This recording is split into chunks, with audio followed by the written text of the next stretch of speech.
Is there a term for feeling like someone else? I posted this question on my story on Instagram and I went to Google. The best answer I got for this question was the term depersonalization.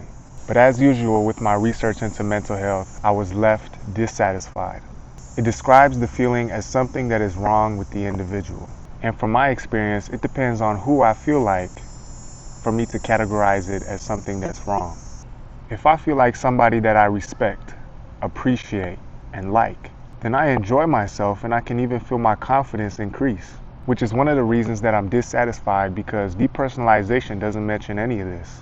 I think there should be a term for good depersonalization.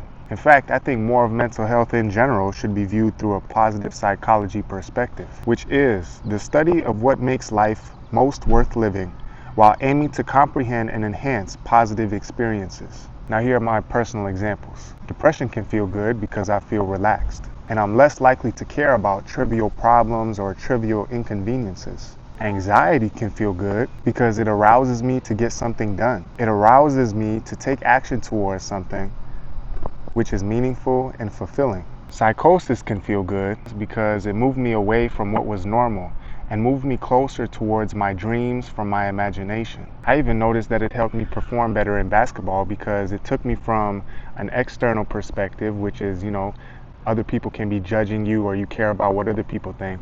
During psychosis, I wasn't experiencing much of that. I was more in tune with my inner world and my inner imagination, and that proved to be something that propelled me to play better basketball because I was just focused on my own confidence, my own self-belief, and the practice that I put in. And I think schizophrenia can feel good because I see that it's closely linked to the supernatural. There are dreams, hallucinations, and as for delusions with schizophrenia, those could be necessary for breaking free from self-limiting beliefs. For all of these examples, I said that it can feel good, but it also can do good. These experiences can give pieces of the puzzle of how to live a better life. For example, depression can be painful. When I was younger in elementary school, I had Snapchat, and I saw my friends from school all hanging out in one place, and I was stuck at home. And I was supposed to hang out with one of the people that were at that group, but instead of responding to my messages, instead what happened is that they just went and they were hanging out with those other people. I remember I was just watching the story over and over again of them hanging out, and I just felt so depressed. Fast forward about a decade, this similar situation happened to me where I was on a men's league, but after a couple of games, what happened is I messaged them if they were going to pick me up and take me to the game, but no response. They ghosted me because they no longer wanted me on the team because they felt like I was hogging the ball. But this time I wasn't depressed. I just shook my head because I had grown, I had matured from the previous time. These painful experiences can add depth. They can add meaningfulness to an individual's story. And from this, confidence can grow.